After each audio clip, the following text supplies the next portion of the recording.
Hormone receptor positive HER2 negative breast cancer makes up the most common subset of all breast cancer, the second leading cause of cancer death in women worldwide. About 70% of breast cancers are hormone receptor positive HER2 negative. Our current guidelines recommend sequential endocrine therapy in combination with targeted agents when available.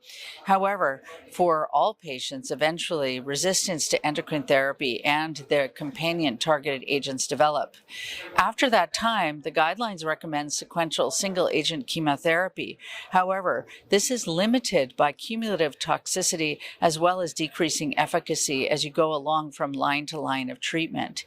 In addition, there are no specific guidelines about the appropriate sequencing of treatment that will optimize therapy for our patients. In an initial umbrella trial, a phase 1b component evaluated the novel TROP-2 antibody drug conjugate in patients who had hormone receptor positive HER2 negative heavily pretreated disease.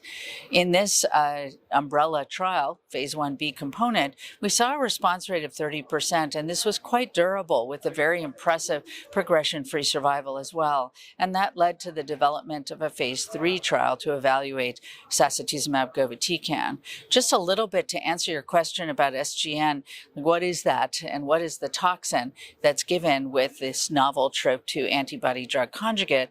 SGN is the active metabolite of irinotecan, a topoisomerase 1 inhibitor.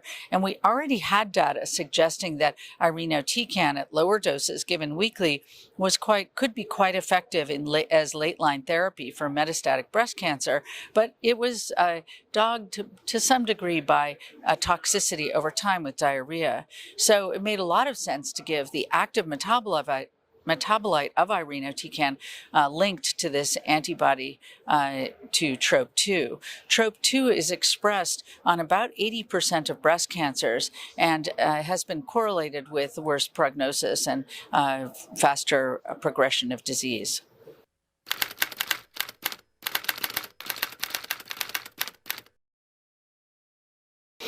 So TROPiCS-02 is a phase 3 trial that randomized patients who had heavily pretreated hormone receptor positive HER2 negative metastatic breast cancer to receive either sacituzumab govitecan, which is given day 1 and day 8 every 3 weeks, or treatment of physician choice with a menu of chemotherapy agents. Patients who were eligible had received at least 2 but not more than 4 lines of chemotherapy in the metastatic setting, at least 1 line of endocrine therapy, and a taxane and CDK4/6 inhibitor in any setting. So this is unique in terms of chemotherapy trials. All patients were required to have received a prior CDK4/6 inhibitor. Also, the patient population was a median of 4 years from initial diagnosis of metastatic disease until randomization on study, and more than 95% of patients had visceral disease. Again, a relatively unique, heavily pretreated patient population with visceral dominant disease. About 40% of patients had received CDK4/6 inhibitors for more than a year, and many of these patients had been exposed to endocrine therapy for a very long time prior to starting their chemotherapy agent. 48% of patients received eribulin as their chemotherapy of physician choice, and most of these patients had previously received capecitabine. In the trial, the primary endpoint was progression-free survival by blinded independent central review. This data was presented at ASCO 2022 and was recently published in the Journal of Clinical Oncology as a rapid communication. We showed that progression-free survival was significantly longer in patients who received sacituzumab with a hazard ratio of 0.66, and the trial was powered for a hazard ratio of 0.7. This was highly statistically significant. The median difference, however, was just 1.5 months, which we attributed to the rapid fall-off in a similar number of patients in both arms in the first 2 months of the trial, because these patients had very resistant cancer that didn't respond to any of the agents. However, after those 2 months, the curve separated and stayed separated, so we looked at landmark analyses at 6, 9, and 12 months and showed at each of these time points that progression-free survival, the number of patients alive and free of progression, was greater greater in patients receiving sacituzumab versus chemotherapy at physician choice. In fact, at 12 months, 3 times as many patients were alive and free of progression. At this presentation at ESMO 22, we looked at the second interim analysis for overall survival.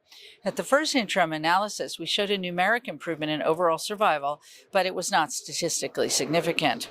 At this second interim analysis, the median follow-up is 12.5 months, and we've increased the number of events by 100 events. So this is a big increase in the number of events.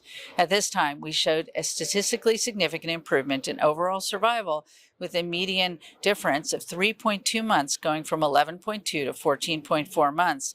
The hazard ratio is 0.79, which is corresponding to a 21% absolute improvement in overall survival. So this is very exciting, and because of the statistical hierarchical design, this allowed us to look at the statistics for overall response, other aspects of response, and the quality of life. We showed that overall response was significantly greater in patients receiving sacituzumab, as was clinical benefit rate and duration of response.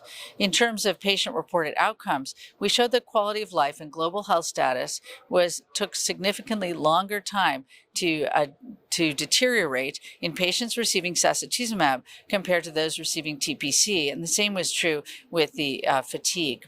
More data on patient-reported outcomes will be presented at ESMO 2022.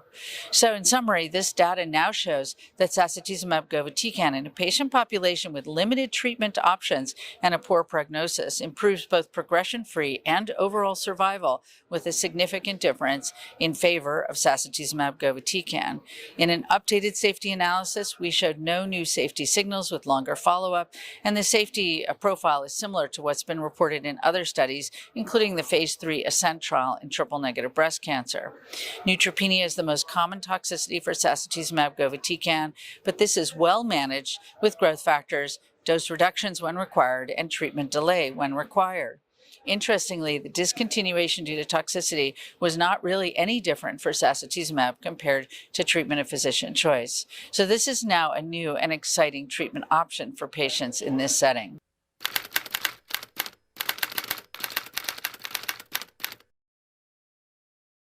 One of the things that's really important as we add new drugs to our treatment, and really we've seen this tremendous and exciting advance with antibody drug conjugates, a much better way apparently to deliver chemotherapy than giving naked chemotherapy itself, is understanding toxicity and managing it proactively. And for sacituzumab govitecan, the most common toxicity is neutropenia, and then the next most common toxicity is diarrhea. And in the studies reported, about 9 to 10% of patients had grade 3 diarrhea. So these two toxicities are really important to understand and manage up front. Interestingly, we do not see interstitial lung disease, and we have not seen decreases in cardiac function. So that's also very encouraging. You don't need to worry about that toxicity. In terms of the neutropenia and diarrhea, in my clinical experience, there appears to be more toxicity in patients who are heavily pretreated. So as we've moved the drug up earlier, for example, in triple-negative disease, we've seen a little less of this toxicity. Managing neutropenia is very straightforward. In patients who've required prior growth factors for their last chemotherapy regimen, we use growth factors up front with the treatment with sacituzumab. And then we give the growth factor after day 1, day 2 or 3, and after day 8, day 9 or 10. And then we make sure that the neutrophil count is over 1,000 when we start the next cycle. The trial actually required an ANC of 1.5, 1,500 at the start of each cycle. But in clinical practice, we really use a neutrophil count of 1,000 in order to go on to the next cycle. This growth factor upfront prophylaxis is very important for patients at high risk. But in patients who are at low risk, we wait until they become neutropenic. But then we do treat with growth factors. And I think one really important point is, upfront management of diarrhea is very straightforward for oncologists. We give anti-diarrheal agents. We delay treatment if patients have bad diarrhea. We help patients manage the diarrhea in terms of their diet. And then we dose reduce for both neutropenia and diarrhea if that's not easily managed by the techniques that I just mentioned. But an important point is that if a patient is neutropenic and they have bad diarrhea, it's very important to give growth factors, because what we know about drug-induced diarrhea is that you can cause some inflammation of the lining of the bowel. And then if you're neutropenic, that allows the bacteria to gain a foothold. So patients could become much more sick. But just by giving growth factors, you can prevent that completely, in my experience. We also don't see mucositis or stomatitis, so patients don't get mouth sores from this drug. We don't see rash, for example, and we don't see neuropathy. So overall, these are toxicities that oncologists are very used to managing and are quite straightforward in terms of our ability to provide supportive care.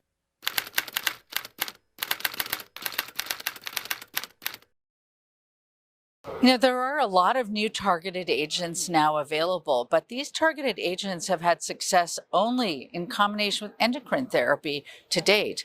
The antibody drug conjugates are in the section of treatment that's chemotherapy. So there's really no competition in CDK4/6 inhibitors, AKT inhibitors, et cetera, at the present time, because we're giving these agents in combination with endocrine therapy and with sequential therapy. And then when we get onto chemotherapy, that's where we start thinking about where we're going to fit the antibody drug conjugates in and how we're going to sequence antibody drug conjugates in various patient populations. There have been some studies looking at combining chemotherapy with, for example, AKT inhibitors. There are ongoing studies with AKT inhibitors and PI3 kinase inhibitors as well. But we have yet to see positive data, and we don't really incorporate those agents into the chemotherapy part of treatment for our patients.